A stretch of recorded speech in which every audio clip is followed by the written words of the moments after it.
renting. Right? You have the option of renting or buying a house. Today's topic is going to be specific about renting. Give or take, about 1/3 of all Americans rent their housing, paying a set amount each month. Generally, there's a security deposit that is required along with the first month's rent.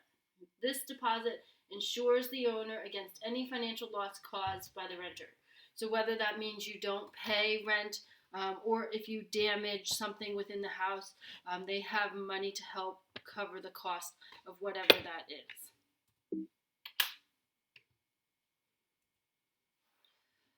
Whether renting or leasing, both terms involve the use of residential properties for a period of time. So if you're going to be renting, that means that you're probably going to be involved in a smaller period of time, such as month to month, right? However, if you're going to be leasing, this typically involves longer amounts of time. And generally, you will be signing some kind of lease, some kind of contract leasing document. Rental units. So the types of units that you can rent. Many different types of houses can be rented. The most common rental units are multifamily dwellings, right? Such as a high-rise, one of those very large, tall buildings that have many, many, many different apartments in it. Right? You could also do a garden-style apartment, which is where you have one building that may have 5 or 6 different apartments within that building, right? Sometimes those garden apartments have a door to the outside. Sometimes, like your entrance is directly on the outside. Sometimes you have one entrance and then everybody has a door on the inside.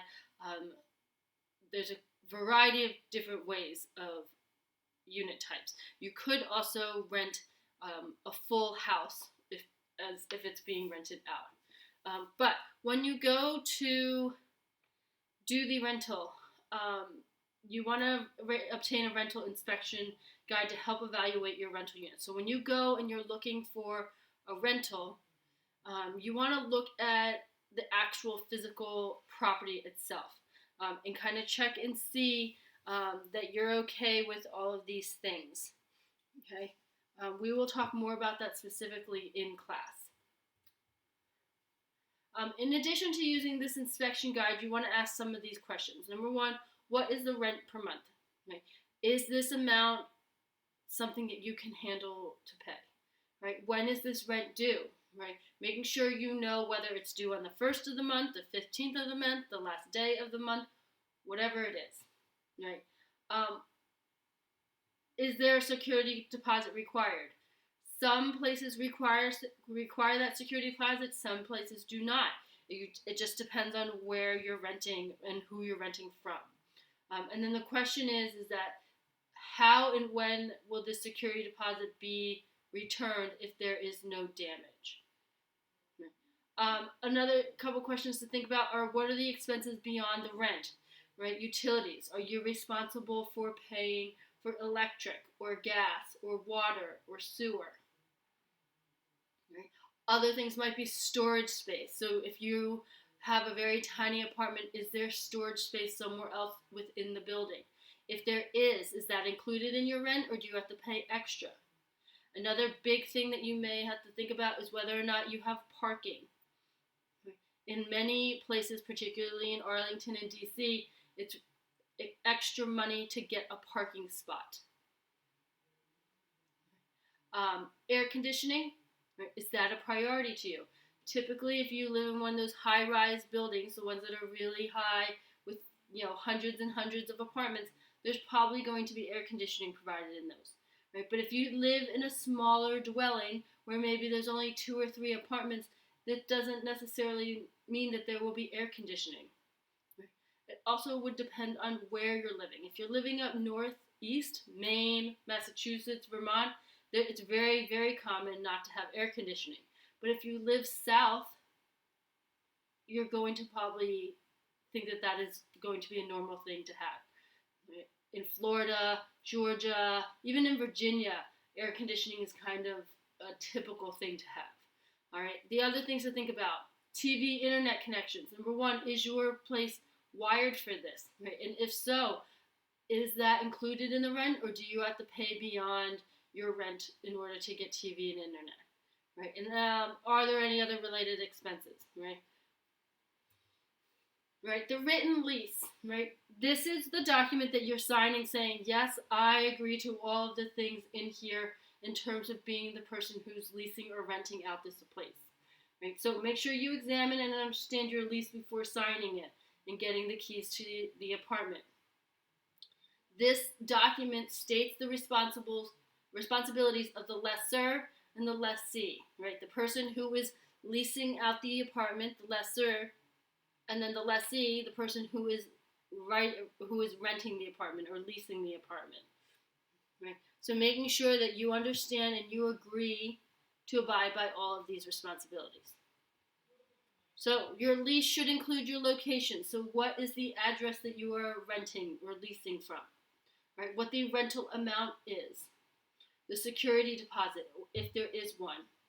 Right? What's the lease period? Are you renting for 6 months? Are you renting for a year? Are you renting for 18 months? I don't know. Right? In there should also include the appliances that are included in your dwelling. Right? If there are any furnishings that are included. Right? If there are any services such as lawn mowing, snow removal, things like that, and any amenities. Right? Thinking also about utilities. Right? There will be a clause about upkeep, maintenance, and repairs. Right? So, who to contact if you need repairs? What is your responsibility in terms of upkeep and maintenance? Your lease may say that you are responsible for mowing the grass. It may say that you are responsible for snow shoveling the sidewalks. It depends on what your lease says. If there are any legal issues, what to do. Right? What the conditions of use are. Right? There may also be any special clauses that the lessor has added into there, and then a place for your signatures. Right? All leases are different. There's very rarely one lease for many, many different leases. Right? So make sure you understand all the points in your lease before signing. Especially look at any restrictions written in your lease. Your lease might specify that there's a restriction of no painting walls. Okay?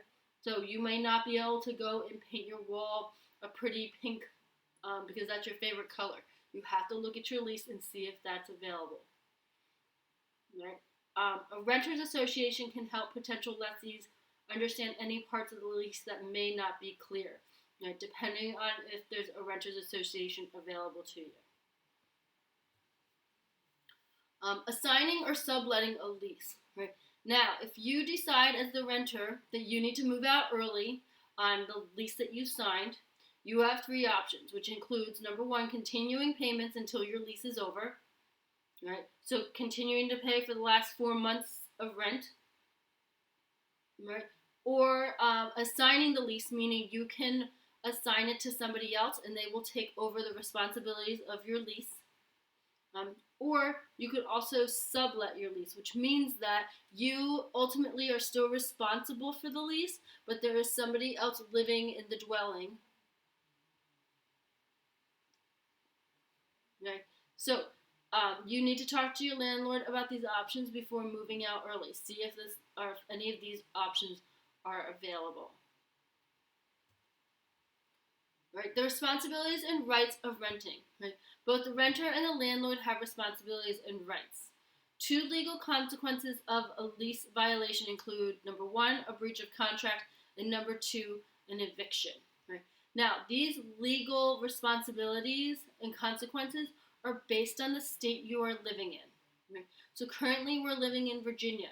However, if you decide to go away to school and you decide you're going to go to the University of Chicago, you need to look up the lease laws, the renter laws in Chicago, because they may differ from Virginia.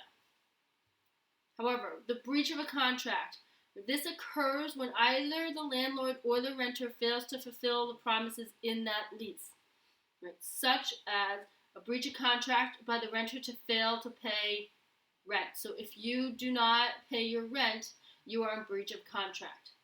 By the landlord It could be the failure to provide water or means of heating in the dwelling. So if your heater breaks in your home, of whatever you're renting, right? If your landlord does not fix it within a timely manner so that you have heating, or helps you with finding another place that does have heat, then that landlord is in breach of contract, and then you can get out of your contract. Now, eviction, right? If a renter fails to meet those responsibilities of the lease, the landlord may evict the renter, right? This is a legal procedure. It requires the renter to leave the dwelling before the lease is up. Almost all states require written legal notice before eviction occurs, which means that the landlord needs to tell you in writing that they are evicting you from the dwelling that you are in. They can't just up and tell you to leave. Last thing that's really important about renting is renter's insurance. This protects the renter against the loss of possessions due to theft, fire, or natural disaster. Renter insurance also provides renters with the liability protection in case any harm occurs to visitors within that property.